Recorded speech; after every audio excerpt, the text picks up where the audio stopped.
फसवत आहेत. मग का असं होत आहे? कोण होते माझे महाराज? काय होती शिवशाही? हे समजून घेण्याची आपल्याला गरज आहे. म्हणून या ठिकाणी माझा आज भाषणाचा विषय शिवशाही ते लोकशाही. शिवशाही म्हणजे नेमकं काय? शिवशाही म्हणजे काय? छत्रपतींनी प्रत्येक आईला मानलं होतं आई, प्रत्येक स्त्रीला मानलं होतं आई, प्रत्येक दिसणारी मुलगी त्यांच्यासाठी होती बहीण. हे होती छत्रपतींची शिवशाही. काय असेल शिवशाही?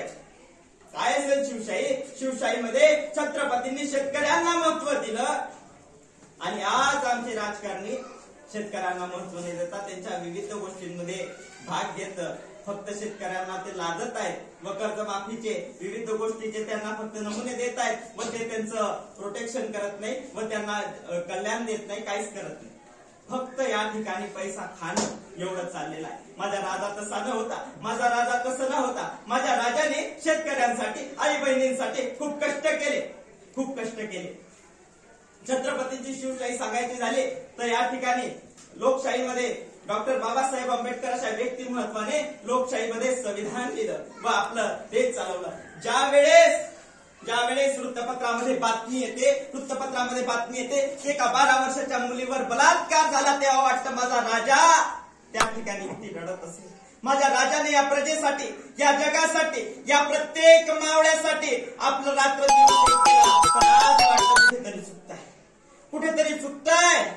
हे चुकणं बंद झालं पाहिजे. माझी शिवशाही या ठिकाणी आली पाहिजे. लोकशाहीमध्ये शिवशाही यायची असेल तर आपल्याला सर्वांना शिव विचार बाळगावे लागतील. आपल्याला शिवाजी महाराजांचे विचार आपल्या हृदयामध्ये, आपल्या बुद्धीमध्ये एकाकृत करावे लागतील. काय होती छत्रपतींची शिवशाही? त्यांनी कधी जाती धर्मामध्ये भेद केला नाही, अशी होती छत्रपतींची शिवशाही.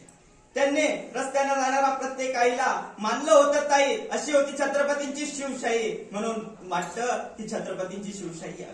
लोकशाहीमध्ये काही वाईटच नाही, खूप साम्य आहे. शिवशाहीमध्ये व लोकशाहीमध्ये भरपूर प्रकारचं साम्य आहे. पण कुठेतरी वाटतं की चुकताय. कुठे होते माझे छत्रपती शिवाजी महाराज? एक वेळेस सांगायचं झालं तर शहाजीराजांनी ओळखलं होतं. एक वेळेस शहाजीराजे जंगलातून जात होते. जंगलातून जात असताना त्या ठिकाणी सिंहाच्या पायामध्ये काटा रुतला होता. ते घाबरले. शेवटी सिंहाची जात आपल्याला घाव घालणार. ते एका आडोशाला उभे राहिल्यानंतर तिकडून एक तरुणी आल्यानंतर त्या तरुणीने तो काटा काढल्यानंतर तो सिंह जो होता त्या तरुणीचे पाय चाटू लागला. त्यावेळेस शहाजीराजांनी घोषणा केली, या स्त्रीच्या पोटी जो बालक जन्माला येईल तो सिंहच असेल आणि ते स्त्री म्हणजे राजमाता जिजाऊ. या ठिकाणी तेव्हा वाटतं की तेव्हाच माझा राजा ठरला होता सिंह. आणि आज सुद्धा छत्रपती शिवाजी महाराज की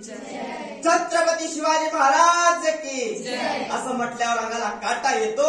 हे शाही, हे पराक्रम माझ्या राजाचे आहे. म्हणून वाटतं शिवशाही यावी व माझ्या राजाला मी परत प्रणाम करावा आणि आनंदाने सांगावं की शिवाजी महाराज, आम्हाला तुमचा आदर आहे व तुमचा आदर आम्ही करतो.